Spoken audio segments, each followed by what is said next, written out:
تو ایک ہفتے کا ٹائم لیا تھا، 5 ہی دن ہوئے، 2 دن باقی ہیں، 2 دن ہونے دو تب نہ قرض دوں گا، جتنی مہلت تم نے مجھے دی تھی وہ پورا تو ہونے دو۔ کہا نہیں مجھے آج ضرورت ہے، مجھے آج چاہیے۔ کہا آج تو نہیں ہے میرے پاس، تو میں اٹھنے نہیں دوں گا، اسی جگہ بیٹھو، میں نہیں جانتا ہوں۔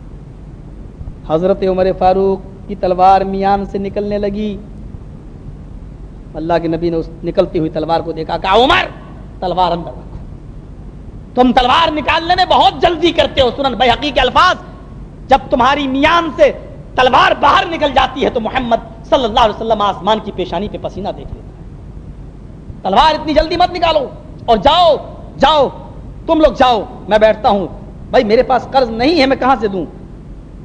آپ بیٹھ گئے، سارے صحابہ چلے گئے۔ ظہر کی اذان کا وقت ہوتا ہے، اللہ کے نبی کہتے ہیں کہ یہودی اگر اجازت ہو تو میں مسجد میں جاؤں اور نماز پڑھ کے واپس آ جاؤں۔ کہنے لگا پہلے میرا قرض دو۔ آپ نے اسی جگہ پر ظہر کی نماز پڑھی، عصر کی نماز کے لیے اجازت مانگی، اس نے نہیں دیا، آپ نے عصر کی نماز بھی وہیں پڑھی۔ مغرب کی نماز کے لیے اجازت مانگی، آپ نے مغرب کی نماز کی اجازت نہ دی تو آپ نے وہیں پڑھی۔ عشاء کی نماز کے لیے اجازت مانگی، عشاء کی اذان کے لیے بھی نماز کے لیے اجازت نہ ملی، آپ نے وہیں پڑھی۔ امام بیہقی اپنی سنن کے اندر نقل کرتے ہیں رات بھر آپ اسی جگہ پر رہے، یہاں تک کہ فجر کی نماز کی اجازت مانگی تو فجر کی بھی اجازت نہ دی، اور آپ نے فجر کی نماز بھی اسی جگہ پر پڑھی۔ حتی تطلع الشمس، سورج نکل آیا، اب وہ دوڑتا ہوا تیزی سے تیز قدم بڑھاتے ہوئے آیا، کہنے لگا اے محمد صلی اللہ علیہ وسلم، میں اپنے رب کی قسم کھا کر کہتا ہوں کہ میں قرض لینے نہیں آیا تھا، بلکہ کل ہی میں نے تورات میں اپنی کتاب میں آخری نبی کی ایک پیشین گوئی پڑھی تھی کہ وہ بڑا بردبار اور بڑا خلیق ہوگا اور بڑا رحم دل ہوگا، اور کوئی بھی آدمی اس پر غصہ کرے گا تو اس کی پیشانی پر شکن نہیں آئے گی۔ میں یہ دیکھنا چاہتا تھا، آپ کو اپنی کتاب کی پیشین گوئی کے مطابق آزمانا چاہتا تھا کہ یہ صفت آپ کے اندر پائی جاتی یا نہیں۔ آپ نے کہا کیف وجدتنی، تو نے مجھے کیسا پایا؟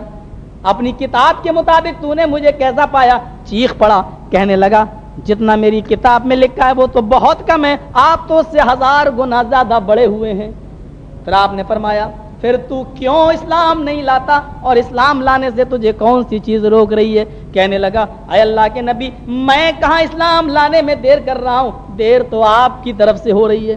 آپ نے کہا میری طرف سے کیا دیر ہو رہی ہے؟ کہنے لگا ہاتھ یدکا یا رسول اللہ ابایک علی الاسلام، آپ اپنا داہنا ہاتھ بڑھائیں تبھی تو میں ہاتھ بڑھاؤں گا، اور میں آپ کے ہاتھ پہ ہاتھ رکھ کر بیعت کروں گا اور کلمہ پڑھوں گا اشہد ان لا الہ الا اللہ۔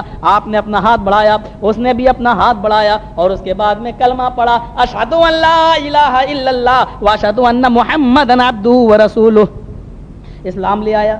امام بیہقی نے یہاں تک نقل کیا۔ اس کے بعد میں علامہ سیوطی اپنی کتاب خصائص میں نقل کرتے کہ وہ یہودی اپنے گھر گیا، اور اپنے گھر جانے کے بعد جب اس نے یہ بات بیان کی اپنے گھر والوں کو تو اس نے بھی اسلام قبول کر لیا۔ فاسلم الیہودی واہل بیتی، یہودی تو لایا ہی لایا، اس کا پورا گھر مسلمان ہو گیا۔ کیا اثرات ہیں یہودی کی بات پر بھی، آپ رک گئے۔ حالات کا جائزہ لیجئے۔ اسلام ہمیں کبھی کبھی اچھی بات کہیں سے ملے تو اس کو لے لینے کا بہت شوق ہے، اور اللہ کے رسول نے بھی فرمایا اچھی بات جہاں سے ملے وہ تمہاری مسلمان کی کھوئی ہوئی امانت ہے، وہ لے لو۔ انڈیا کے اندر مہاتما گاندھی ایک عظیم ہستی گزری ہے ہمارے ہندو بھائیوں کی۔ وہ ایک دن قرآن پڑھتا تھا اور ایک دن گیتا پڑھتا تھا۔ قرآن اور گیتا دونوں کو پڑھنے کے بعد وہ اس نتیجے پر پہنچا، اور اس نے یہ تبلیغ کرنے والے جو 40 دن کا چلہ نکالتے ہیں اور 3 اور 10 دن کی اور 4 مہینے کی جماعت لے کے جاتے ہیں، ان لوگوں کو دیکھا، دیکھنے کے بعد وہ چیخ پڑا اور کہنے لگا تم لوگ 40 دن اور 4 مہینوں کی چلے کرتے ہو، جماعتیں لے کے جاتے ہو، لوگوں کو نماز کی دعوت دیتے ہو، اور گھر گھر جاتے ہو، بوریا بستر لے کے مسجدوں میں کھانا پکاتے ہو۔ اس نے کہا میں اپنے بھگوان کی قسم کھا کے کہتا ہوں کہ یہ سارے کام تم بند کر دو، صرف محمد الرسول اللہ کا اخلاق اپنے اندر پیدا کر لو۔ اس نے کہا یہ سارے کام تم بند کر لو اور محمد الرسول اللہ کا اخلاق اپنے اندر پیدا کر لو۔ تم جس دن سے محمد کا اخلاق پیدا کر لو گے تمہیں بوریا بستر اٹھانے کی ضرورت نہیں پڑے گی، غیر مسلم دنیا تمہارے اخلاق کو دیکھ کر خود بخود مسلمان ہوتی چلی جائے گی۔ یہ اس گاندھی کے الفاظ ہیں جس کے نام پر آج بھارت میں نوٹ چھپتا ہے 500 کا اور 10 کا اور 20 کا، اور اس میں اس کا فوٹو ہوتا ہے جیسے آپ کے یہاں جنہ کا۔ تصور کیجئے کہ اس کے الفاظ ہیں کہ محمد کا اخلاق تم اپنے اندر پیدا کر لو صلی اللہ علیہ وسلم، اور دنیا تمہارے اخلاق کو دیکھ کر خود بخود مسلمان ہو جائے۔ اور کیا تھا، ساری دنیا چیخ رہی ہے، چلا رہی ہے، اور امریکہ بھی اور ہمارا ہندوستان بھی، سب دہشت گردی دہشت گردی دہشت گردی، اور اس اسلام کے بارے میں جس اسلام کا ارتھ ہی ہوتا ہے سلامتی والا، اور جو لے کے آیا اس کا نام قرآن نے کہا وَمَا أَرْسَلْنَاكَ إِلَّا رَحْمَةً لِلْعَالَمِينَ، ہم نے آپ کو عالم کے لیے رحمت، عالم رب الانس نہیں، رحمت للانس نہیں کہا، رحمت للعالمین، انسانوں کے لیے بھی رحمت تھا، محمد رسول اللہ صلی اللہ علیہ وسلم رحمت تھے، جانوروں کے لیے بھی رحمت تھے، درختوں کے لیے بھی رحمت تھے، فرشتوں کے لیے بھی رحمت تھے، عالم انس کے لیے بھی اور عالم جن کے لیے بھی رحمت تھے، وہ ساری کائنات کے لیے رحمت تھی۔ ہم نے رحمت للعالمین کا مطلب سمجھا نہیں، شرابیوں کو شراب کے پینے سے روک دینا یہ بھی رحمت ہے، بیواؤں کا نکاح سب سے پہلے خود کرنا یہ بھی بیواؤں پر رحم ہے، جوئے کو روک دینا اور اس کے خلاف سخت قانون بنانا یہ بھی رحم ہے، چور کے ہاتھ کاٹ ڈالنا اور ایک کے ہاتھ کاٹ کے ہزاروں چوری بچا لینا یہ بھی رحم ہے، ہر چیز کا تعلق رحم سے ہے۔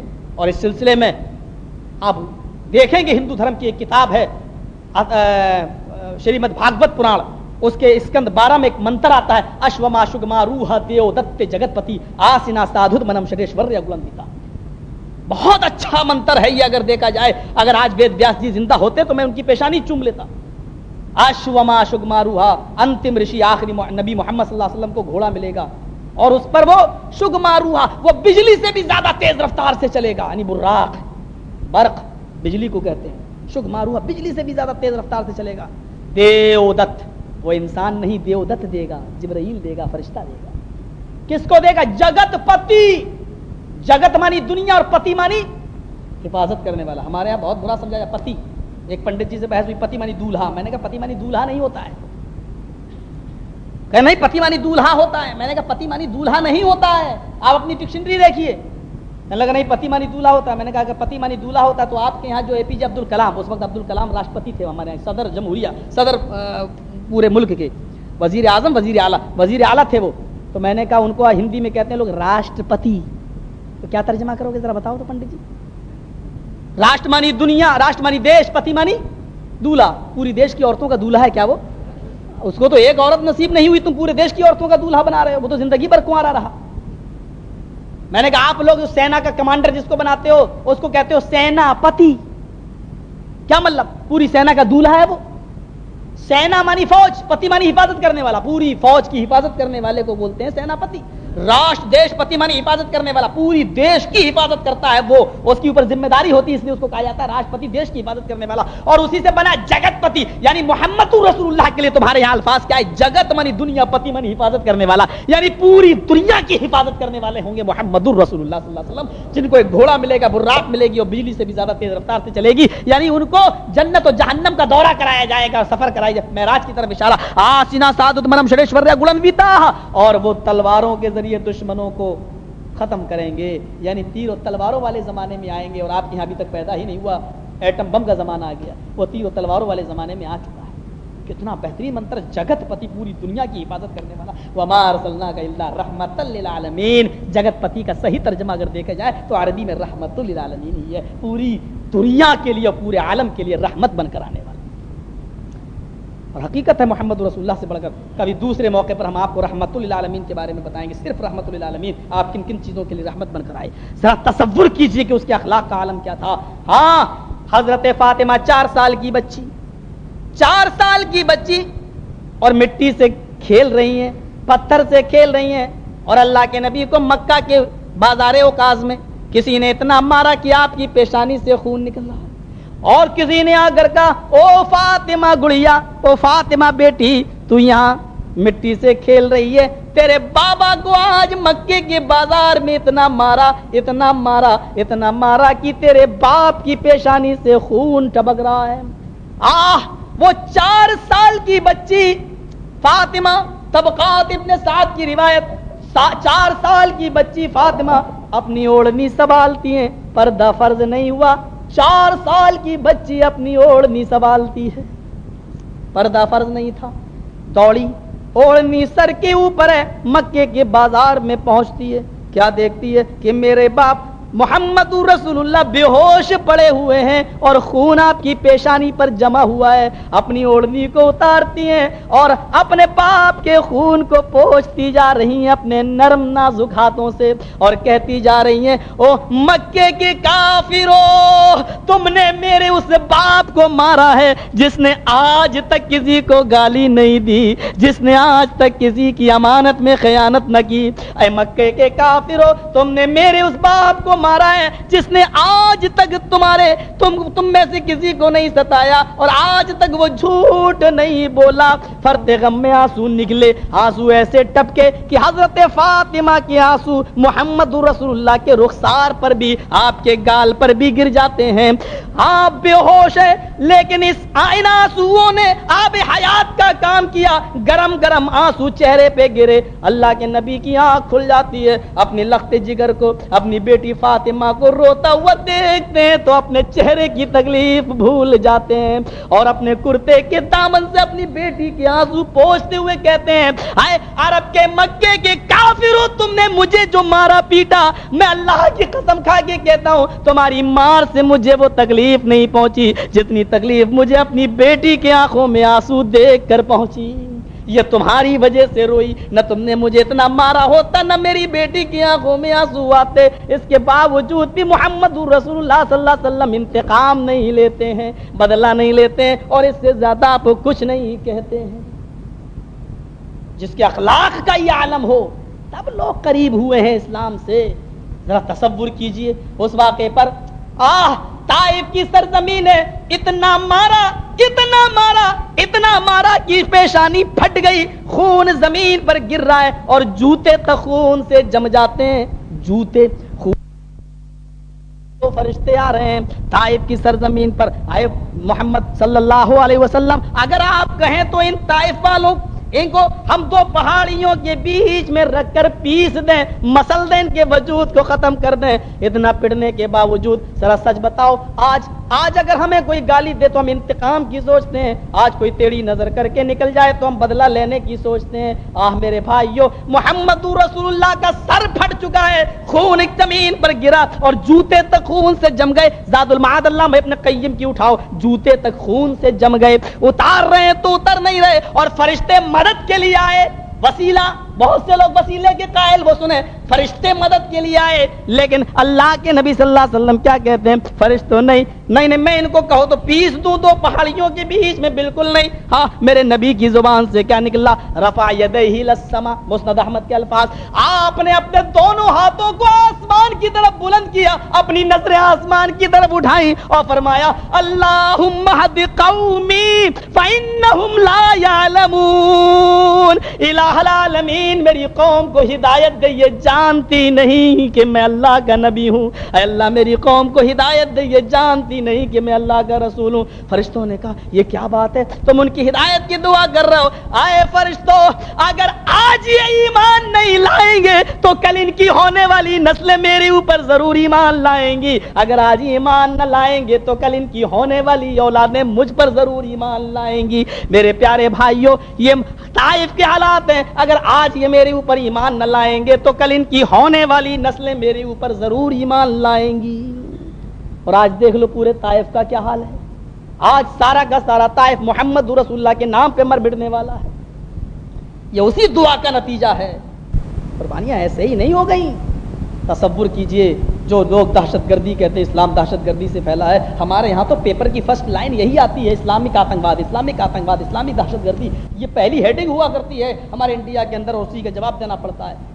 محمد رسول اللہ صلی اللہ علیہ وسلم نے اپنی پوری زندگی کے اندر تقریباً 80 جنگیں لڑی ہیں۔ نوٹ کرو اپنی حیات میں، اپنی زندگی میں کتنی؟ 80 جنگیں۔ نوٹ کریے کوئی ہو میڈیا والا تو، کتنی جنگیں ہوئی؟ 80۔ اور محمد رسول اللہ کے مذہب کو دہشت گردی سے جوڑنے والوں، کبھی اسلام کی خوبیاں بھی لکھ دیا کرو پیپر میں۔ 80 جنگیں، اور ان میں 80 میں کچھ غزوات ہیں، کچھ سرایا ہیں۔